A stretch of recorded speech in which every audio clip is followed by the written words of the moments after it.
Every now and again, the all-knowing Google algorithm will show you something that'll put another wrinkle in your brain, something you didn't know about. And today we're going to talk about the Yenko Stinger, but not the Stinger you're thinking about.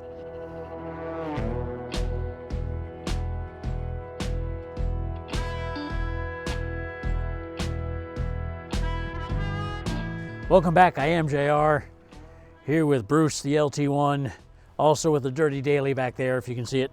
So yeah, as I said the other week actually, browsing the phone, Google showed something to me I didn't know existed, much like the previous video I did where it showed me something I didn't know existed, the 2001 MMG Camaro ZL1. This time, it's the Yenko Stinger, but I was aware of the Yenko Stinger. So what am I talking about? Well, in a moment that I imagine was very much a hold my beer kind of moment, somebody probably said to Don Yenko, you make cool cars out of already cool cars, but can you make something cool out of something that's not cool? Hold my beer.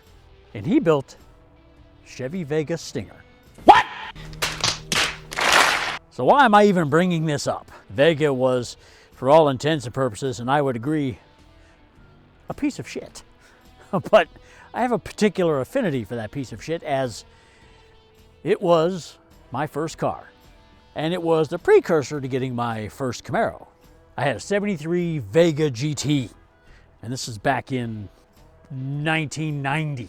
And as far as Vegas go, I mean, it was a classic Vega, if there is such a thing. It had everything a Vega is known for. The cast aluminum block, 140 cubic inch four-banger that vibrated badly and drank oil like a sailor drinks beer. It was noisy. It was rusty. It was real rusty, but it was mine. And it may be because it was my first car, but I love that car. And I read up on the car, learned some of the history. I spent many a day flipping through the J.C. Whitney catalog to get those cheesy spare parts they had available to customize it. I didn't buy much because, I didn't have much of a job at the time, but it was a pie in the sky type of thing. And for me, the cream of the crop would have been to get a Cosworth Vega. That was the top of the line variant, that thing John DeLorean tried to commission to kind of pump some life into the thing. And they're popular cars. Some of them are worth a little bit of money. And despite being a piece of crap, the Vega was actually fairly innovative at the time. It was developed with a 6-stage rust-proofing process, which proved to suck because the way they were dipping the frames into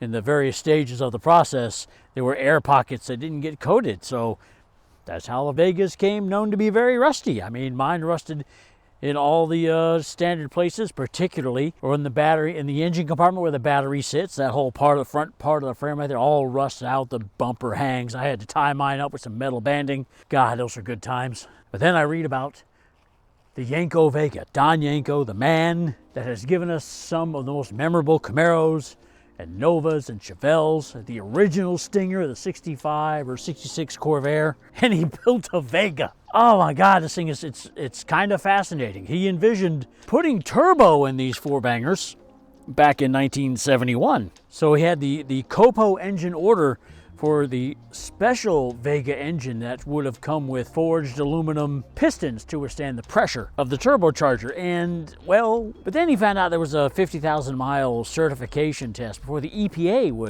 would certify the engines, and he didn't want to mess with that. So he kept the turbo, included as an option. I think it was $575, and the customer had to install it. But he did build one prototype that had 155 horsepower.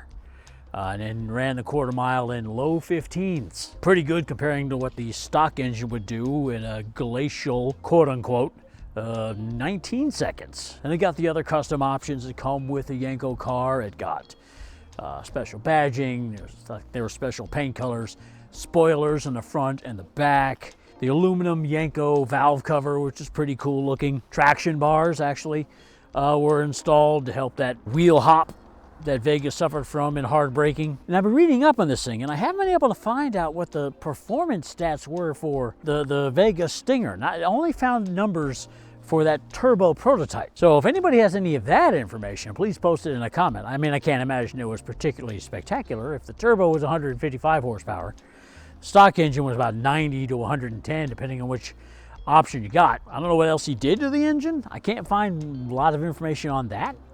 So, you know, maybe a little horsepower boost, 120 maybe. But still, I remember having a lot of fun driving my Vega, and I want one of these cars if I can find one, which is going to be impossible because Copo registry shows 11 out of 400 total built, plus that prototype. There's only 11 left known to exist. So I'm probably not going to find one. If I do find one, I'm probably not going to be able to get it.